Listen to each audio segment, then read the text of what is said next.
snore. And just snoring itself has never been shown to have any negative physiologic effect on the snorer. You know, it has a negative effect on the other person in the bed, but not on the person who's snoring.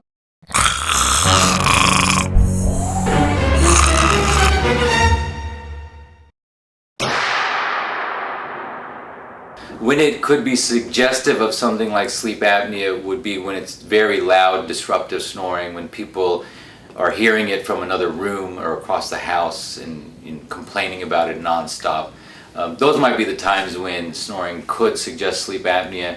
When your snoring frequently wakes you up, and a lot of people are awakened by their snoring, it doesn't mean you have sleep apnea, but that also could be something that may prompt getting it checked out.